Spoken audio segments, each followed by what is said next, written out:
Welcome to Arjuna Government Exams Quiz. Today's current affairs. Let's begin. Arjuna सरकारी परीक्षा quiz में आपका स्वागत है। आज की करंट अफेयर्स। चलिए शुरू करते हैं। Question 1. The Rohingya are an ethnic group primarily from which country, currently facing a major humanitarian crisis? Rohingya मुख्य रूप से किस देश का एक जातीय समूह है जो वर्तमान में एक बड़े मानवीय संकट का सामना कर रहा है?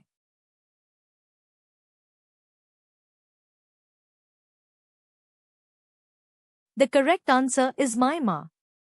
The Rohingya are a Muslim minority ethnic group primarily from the Rakhine State, Myanmar, facing persecution and mass exodus. सही उत्तर है म्यांमार। रोहिंग्या मुख्य रूप से म्यांमार के रखाइन राज्य का एक मुस्लिम अल्पसंख्यक जातीय समूह है जो उत्पीड़न और बड़े पैमाने पर पलायन का सामना कर रहा है। Question 2. Which Indian state recently declared itself Naxal-free after 35 years? हाल ही में किस भारतीय राज्य ने 35 वर्षों के बाद खुद को नक्सल मुक्त घोषित किया है?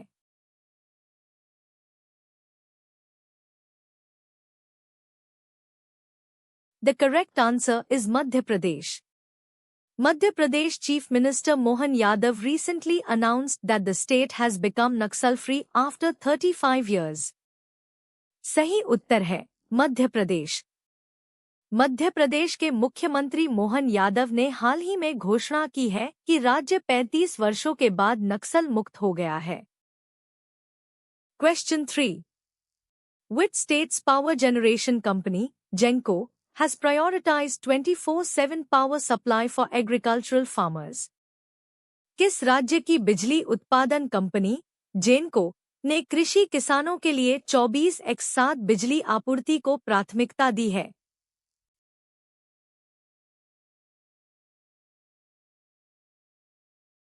The correct answer is Andhra Pradesh. आप जिनको Andhra Pradesh power generation corporation has prioritized 24/7 power supply for agricultural farmers. सही उत्तर है आंध्र प्रदेश। एपी जेनको, Andhra Pradesh power generation corporation, ने कृषि किसानों के लिए 24/7 बिजली आपूर्ति को प्राथमिकता दी है। Question 4. Which layer of the earth is primarily composed of molten iron and nickel? पृथ्वी की कौन सी परत मुख्य रूप से पिघले हुए लोहे और निकल से बनी है?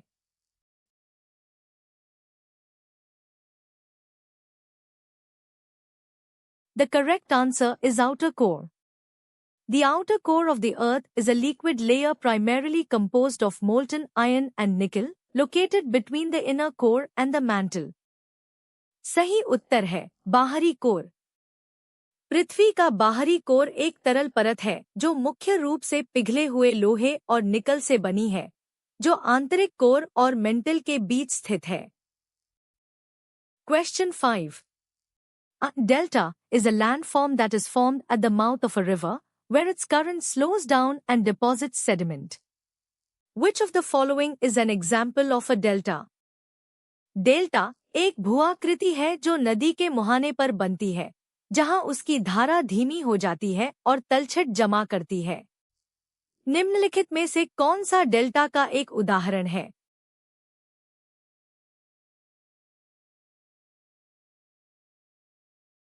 The correct answer is Sundarbans. The Sundarbans, formed by the Ganges, Brahmaputra, and Meghna rivers, is the largest delta in the world. सही उत्तर है सुंदरबन। गंगा, ब्रह्मपुत्र और मेघना नदियों द्वारा निर्मित सुंदरबन दुनिया का सबसे बड़ा डेल्टा है। Question 6. Which layer of the Earth's atmosphere contains the ozone layer, which absorbs most of the sun's ultraviolet radiation? पृथ्वी के वायुमंडल की कौन सी परत ओजोन परत को धारण करती है, जो सूर्य के अधिकांश पराबैंगनी विकिरण को अवशोषित करती है?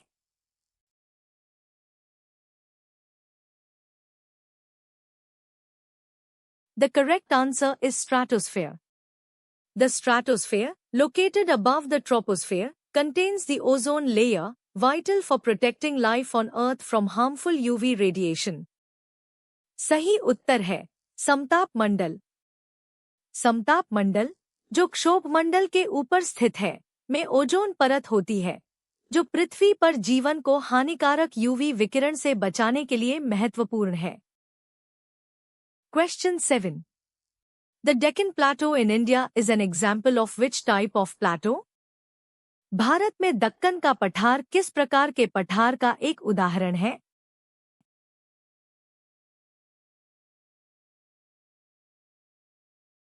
The correct answer is volcanic plateau. The Deccan Plateau is a large volcanic plateau formed by basaltic lava flows during the Cretaceous period. सही उत्तर है ज्वालामुखी पठार। दक्कन का पठार एक बड़ा ज्वालामुखी पठार है, जो क्रेटेशियस काल के दौरान बेसाल्टिक लावा प्रवाह से बना था। Question 8. The boundary where two tectonic plates move away from each other is known as a. वह सीमा जहां दो टेक्टोनिक प्लेटें एक दूसरे से दूर हटती हैं, उसे किस नाम से जाना जाता है?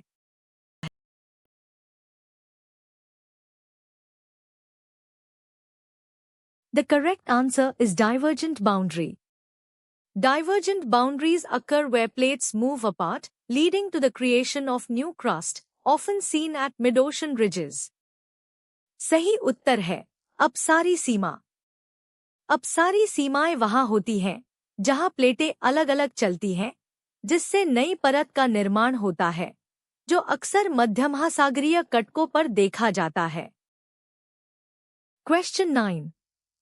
The term Jainism is derived from the Sanskrit word Jina, which means.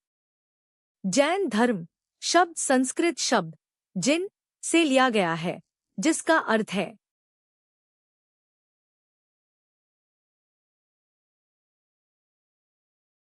The correct answer is conqueror. The term Jina in Jainism refers to one who has conquered inner passions like desire, attachment, hatred, and pride. सही उत्तर है विजेता। जैन धर्म में जिन शब्द उस व्यक्ति को संदर्भित करता है जिसने इच्छा, आसक्ति, घृणा और अभिमान जैसी आंतरिक वासनाओं पर विजय प्राप्त कर ली है। Question 10. Who was the Viceroy of India when the Jallianwala Bagh massacre took place in 1919? 1919 में जलियांवाला बाग हत्याकांड के समय भारत का वायसराय कौन था?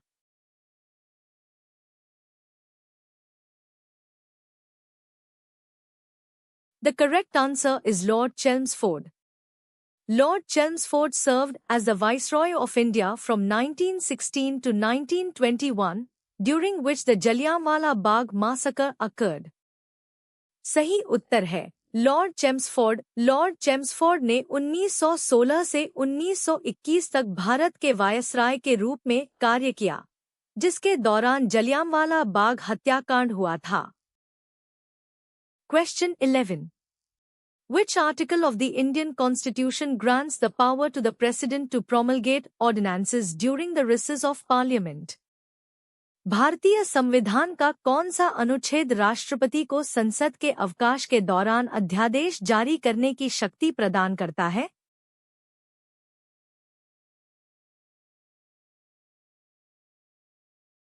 The correct answer is Article 123.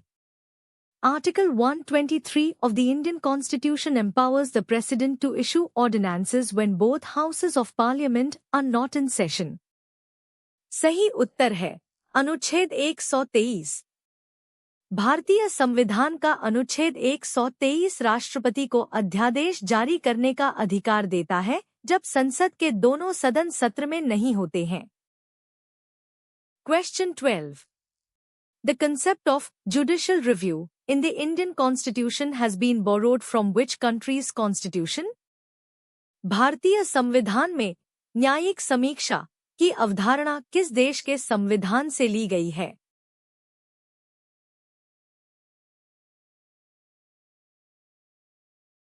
The correct answer is United States.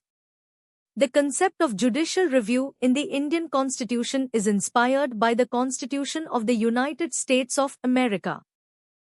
सही उत्तर है संयुक्त राज्य America.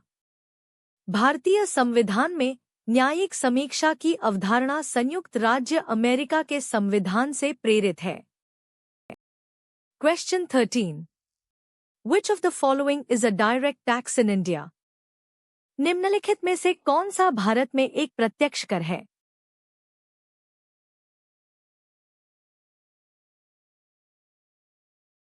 The correct answer is income tax. Income tax is a direct tax as its burden cannot be shifted to another person, unlike indirect taxes like GST, customs duty, and excise duty. सही उत्तर है आयकर। आयकर एक प्रत्यक्ष कर है क्योंकि इसका बोझ किसी अन्य व्यक्ति पर नहीं डाला जा सकता है, जबकि जीएसटी, सीमा शुल्क और उत्पाद शुल्क जैसे अप्रत्यक्ष करों के विपरीत। Question 14. Which vitamin is primarily responsible for blood clotting? रक्त का थक्का जमने के लिए मुख्य रूप से कौन सा विटामिन जिम्मेदार है?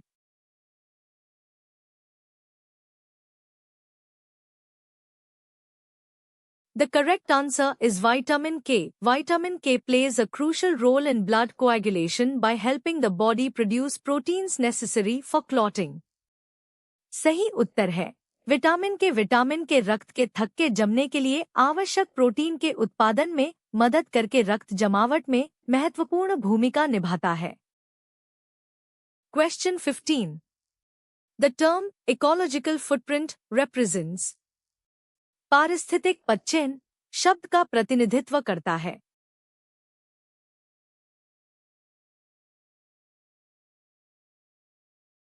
The correct answer is the impact of human activities on the environment. An ecological footprint measures humanity's demand on nature, comparing human consumption with the Earth's regenerative capacity. सही उत्तर है पर्यावरण पर मानवीय गतिविधियों का प्रभाव।